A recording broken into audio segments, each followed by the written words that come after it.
But in a situation where you find that a person look at the same, not necessarily tribal or regional. but I have said that.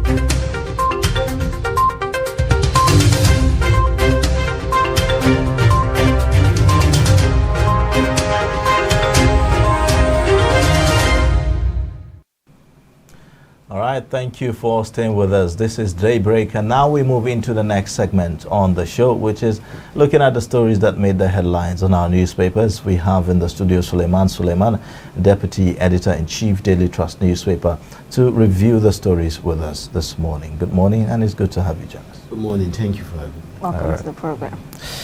All right, let's begin with Daily Trust newspaper this morning, and there you would find the sad story of ex-Goba aspirant who was killed as gunmen abduct many on Kaduna-Abuja Road. You'd find the details of that report on page 6 of the Daily Trust. And then you also have federal government to increase basic education funding to 3% of consolidated revenue fund. The lead story on Daily Trust, Kano beats South East in VAT collection. You'd see the riders there. Yobe collects higher than Ekiti, Edo, others. The riders also says Abia got 10 times more than it generated. Claims sharing benefits, northern states more than south erroneous. You also have other rider there. States will bear the brunt of decentralized collection. That's according to experts.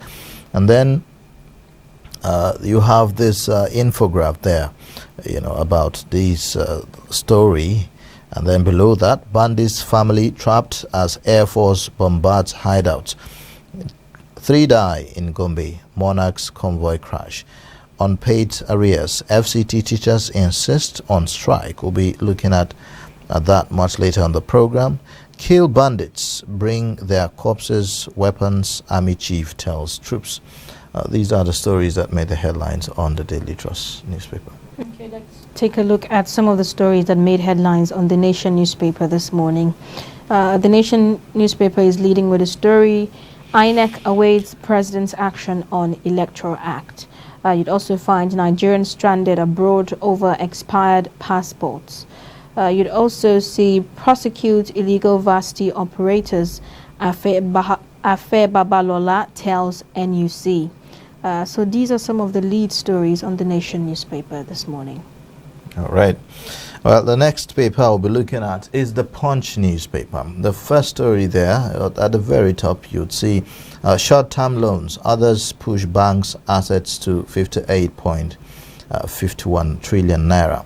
And then you also find the other stories there. FG rehabilitates 15,000 terrorists, 366 soldiers, policemen killed in 2 years.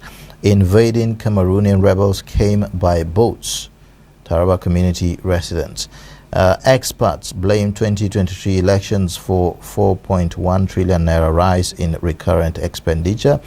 The lead story says 9 ships seized by EFCC rot away in Lagos.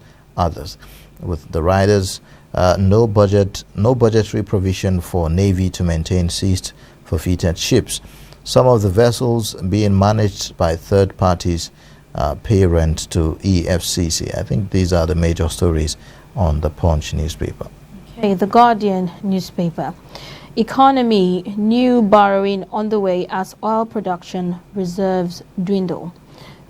You'd also find on page 4 of the Guardian newspaper, Nigeria, Africa account for 2% of global trade as continent's infrastructure deficit hit $100 billion. And on page 5, you'd see Kogi government gives EFCC 48 hours, denies ownership of 19.3 billion naira returned to CBN. And on page 8, you'd find it's difficult to sell APC in Southeast, says Mwe. So basically, these are some of the major stories. All right, on the Daily Sun newspaper, Monday sit at home no longer tenable. That's according to Haneze Ndibo. You'd also find the lead story says banditry, Abuja schools on red alert with riders. Parents abandon school buses, withdraw kids from boarding houses.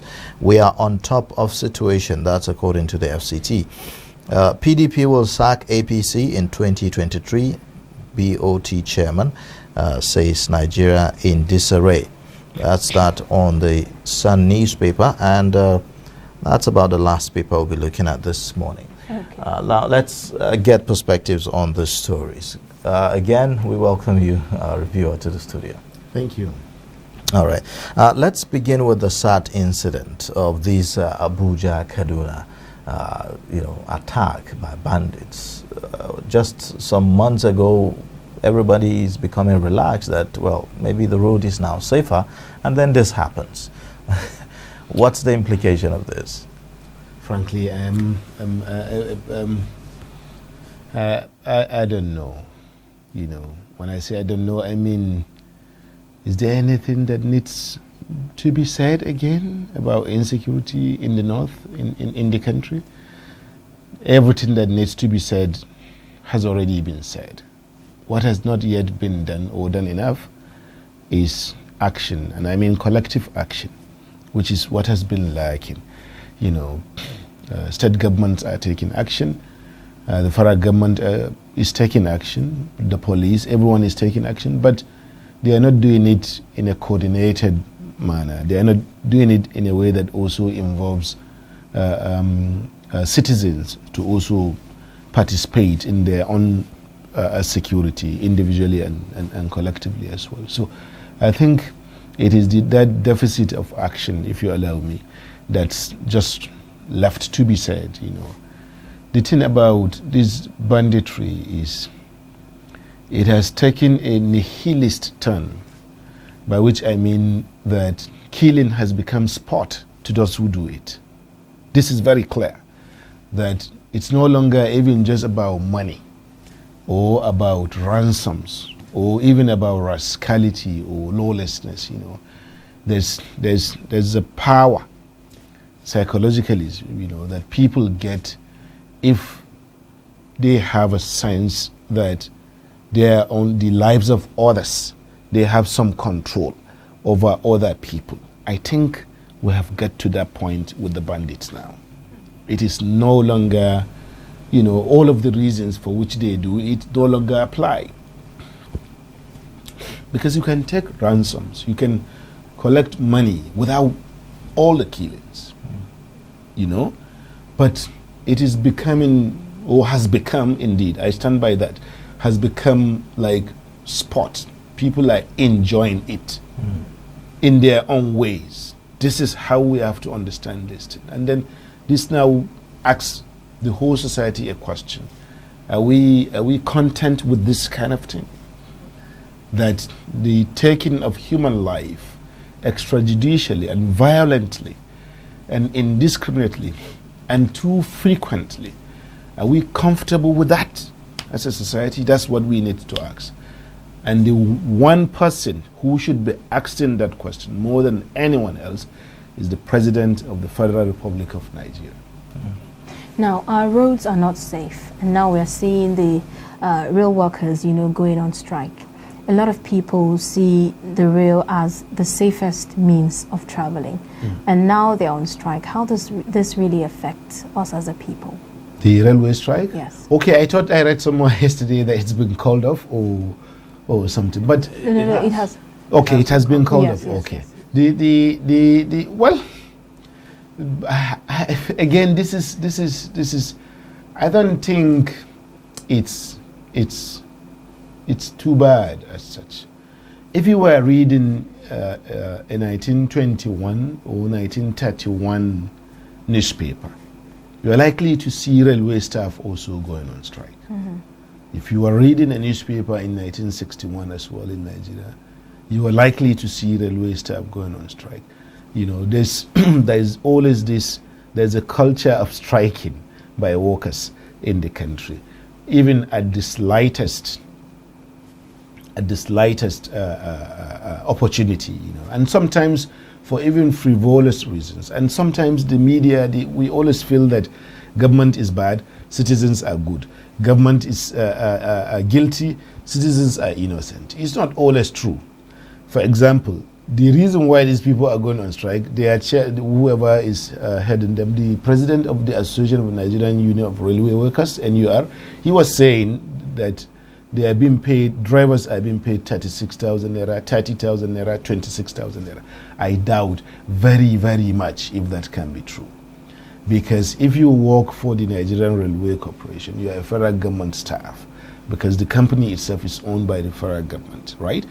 And even the minimum wage for somebody who is on level 1, and there are very, very few people who are employed at level 1, the minimum wage is 30,000 naira. So you cannot tell me that a railway, someone who drives railways is earning less than the minimum wage.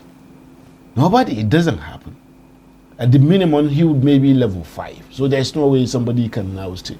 But they keep pushing these things out to, project a particular, what suits their own situation. So I think we need to break down. I'm talking about workers now, not just the government. We need to break down this idea that, okay, if we don't get what we want, the next thing is to go on strike. We're disrupting our own country. It doesn't mean anything. All right, now let's take a look at, other stories. INEC is awaiting the president's action on the Electoral Act. This is just as we approach 2023. We've had experiences where it will be dragged. The whole assent will be dragged until when it is eve of the election, then we'll say, oh, it's too close. We can't do this. We can't do this now. It's going to disrupt plans and all of that.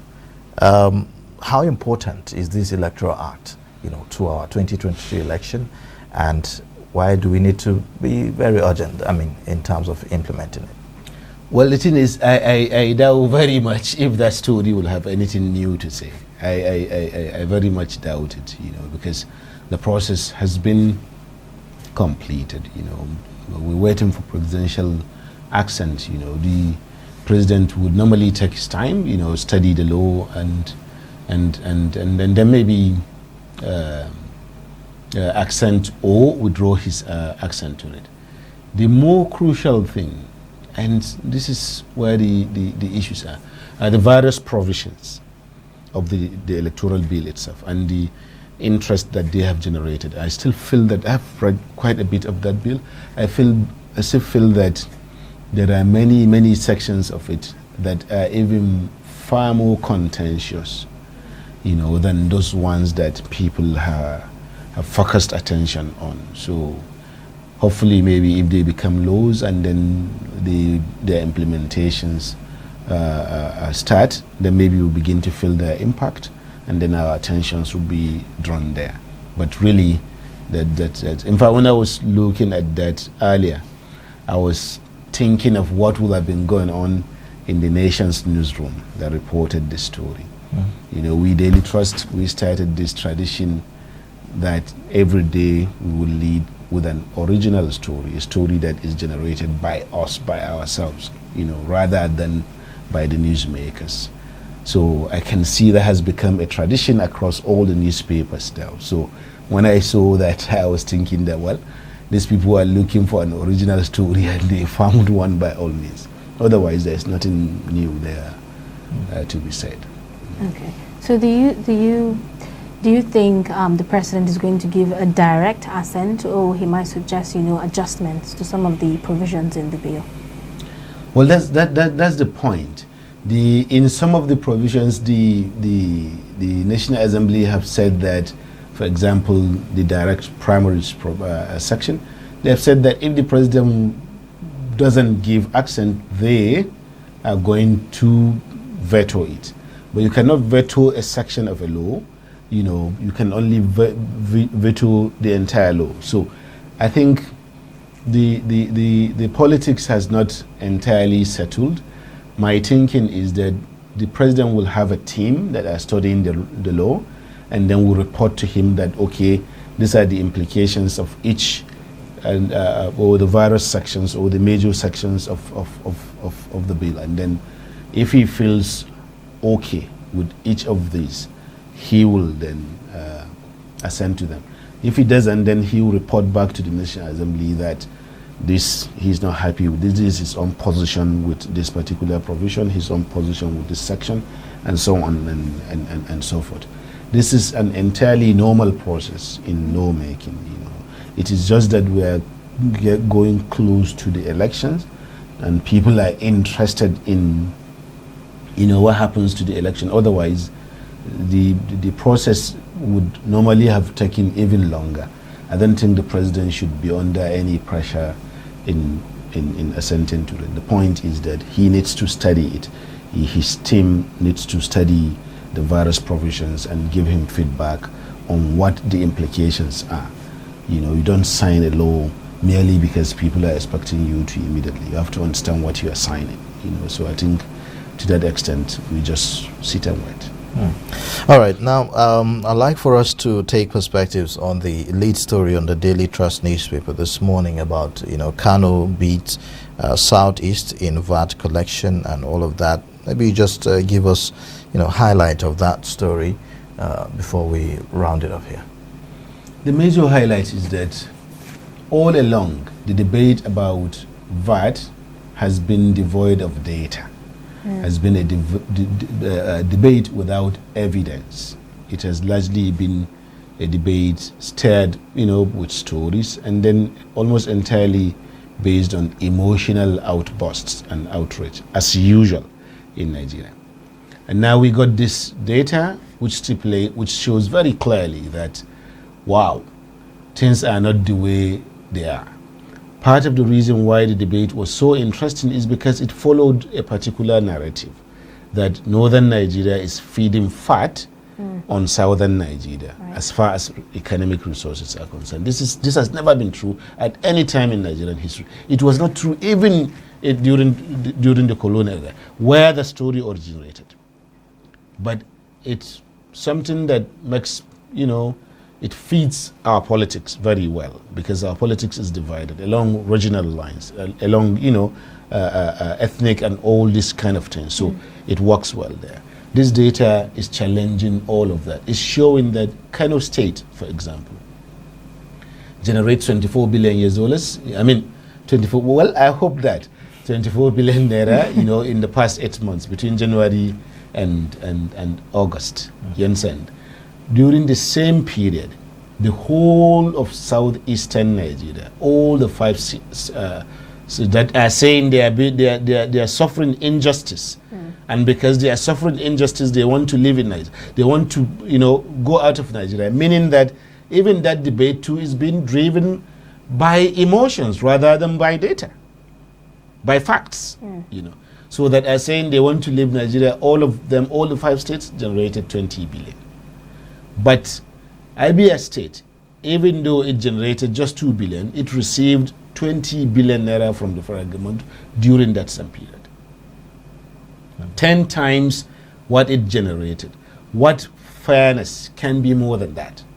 What brotherliness can be more than that?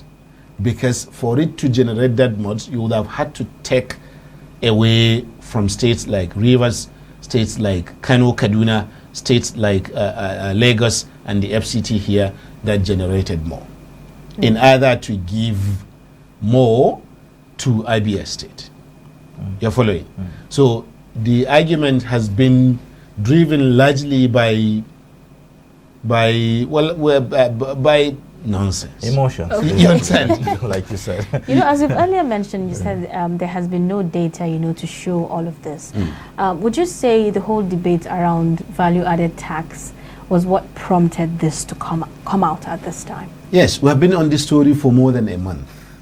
To even get the data in the first place, and then to make analysis of the data to try to put it into context in ways that will add value to the debate, to refine the debate, to guide the debate, to become a debate driven by data, driven by facts, rather than driven by emotions. So what this shows is that if you are saying all southern states, for example, and the thing is that if you take out Lagos, then it means that all of the southern states, all of them produce, probably around 16% of the total. If you take out Lagos. So that's because Lagos and Abuja combined, they produce 65% of everything. So if you take out Lagos, all the other 16, all the remaining 16 states, they produce around 16% of the total.